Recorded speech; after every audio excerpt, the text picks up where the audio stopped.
Yuk kita dengerin Kiai Haji Ahmad Habibi bin Kiai Haji Wasid Fauzan untuk menyampaikan mau'izatul hasanahnya. Shallu ala Muhammad.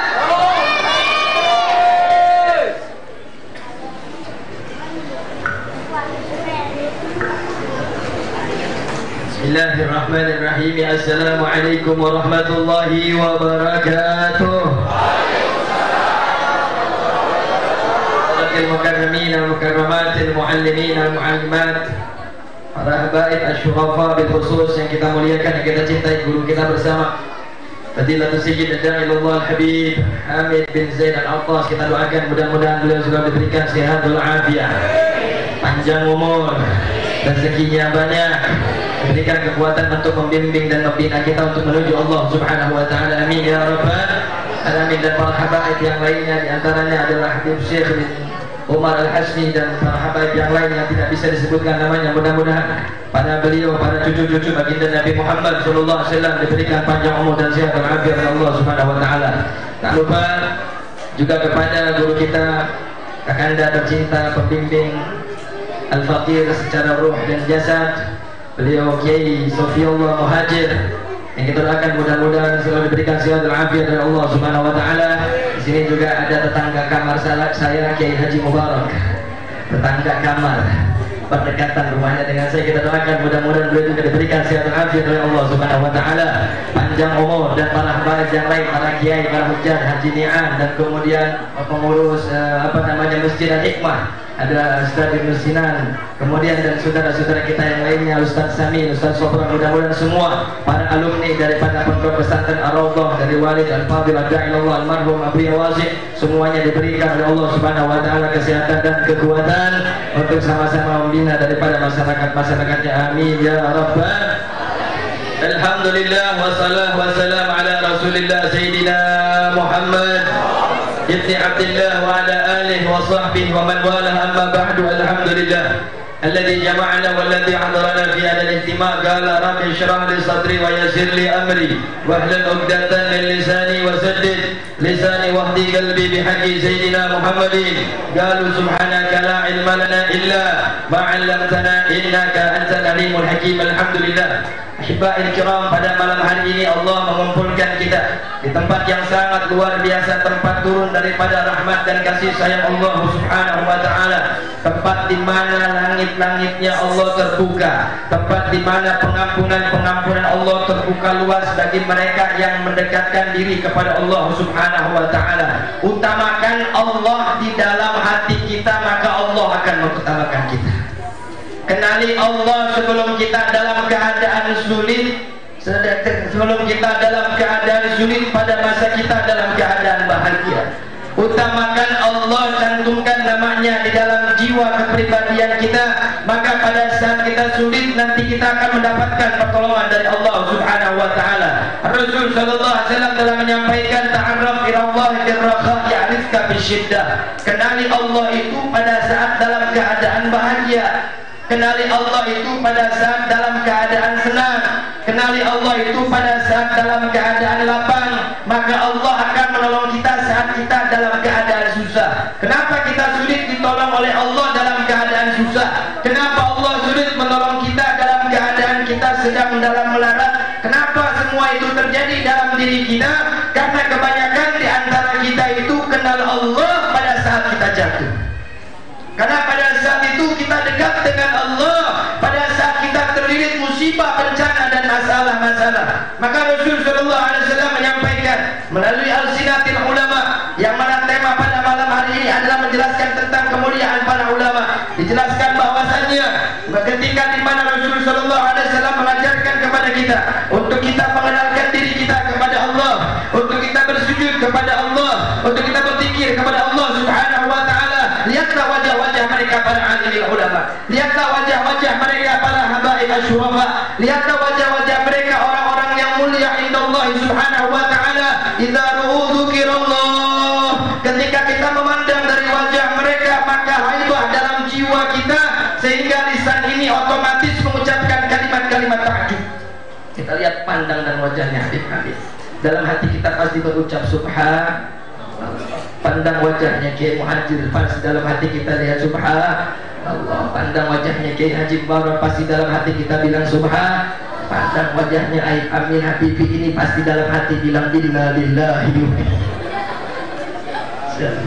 Ini orang-orang mulia semua, ini orang-orang kaya semua, tampan dahsyat ahlul ibadah, ahlul zikir, orang yang dekat dengan Allah Subhanahu wa taala, di mana para beliau-beliau mendapatkan kemuliaan di sisi Allah Subhanahu wa taala bisabab ibadatihim wa zikrihim wa istiqamatihim wa ta'atihim ila Allah Subhanahu wa taala. Itu datang secara otomatis hadirin yang dimuliakan Allah Subhanahu wa taala. Kenapa kita ada kelaziman untuk mencintai mereka, para ulama, apalagi ulama tersebut adalah bersambung nasabnya kepada baginda Nabi kita Muhammad.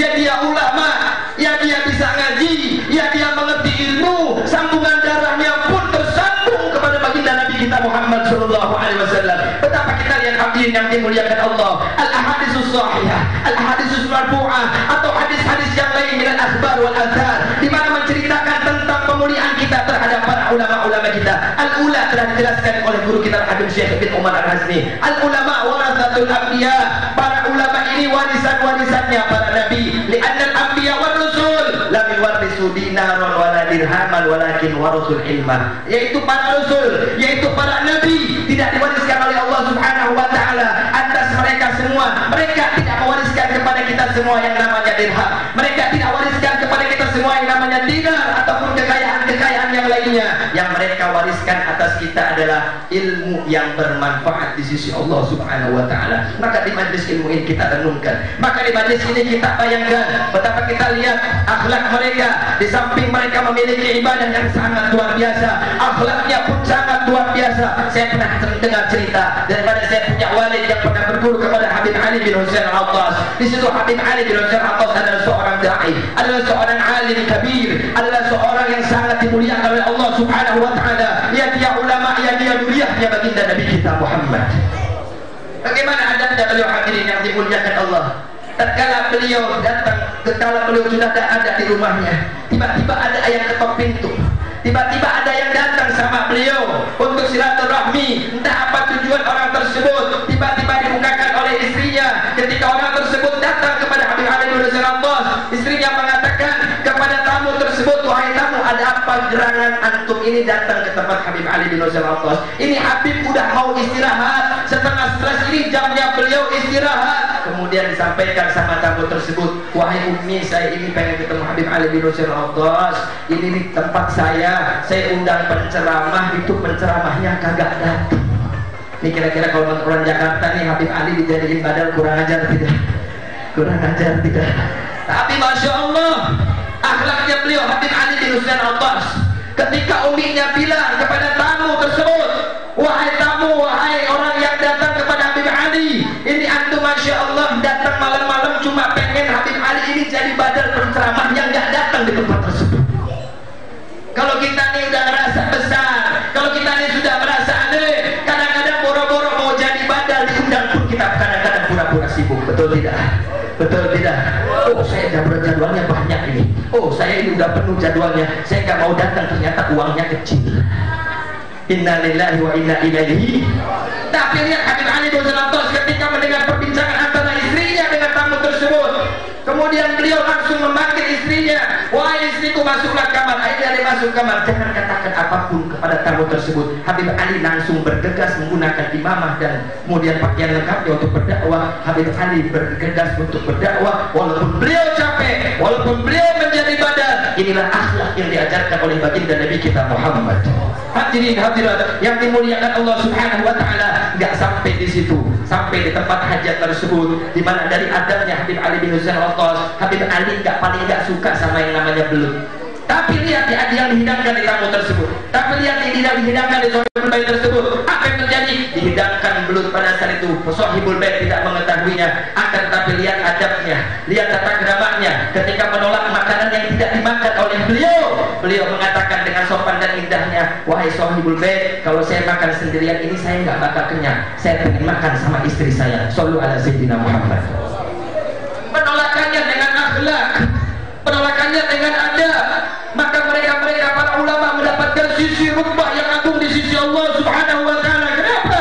Al-adab mereka lebih mengutamakan adab daripada ilmu. Tidak sedikit orang yang punya ilmu tidak punya adab, bernilai yang besar di mata manusia. Tapi mereka yang tidak punya ilmu memiliki adab, itu akan bernilai besar di sisi manusia, di sisi Allah Subhanahu wa taala. Karena waktunya tidak panjang, insyaallah akan diteruskan oleh guru-guru kita yang lain. Wallahu muwaffiq ila aqwamit thoriq. Assalamualaikum warahmatullahi wabarakatuh.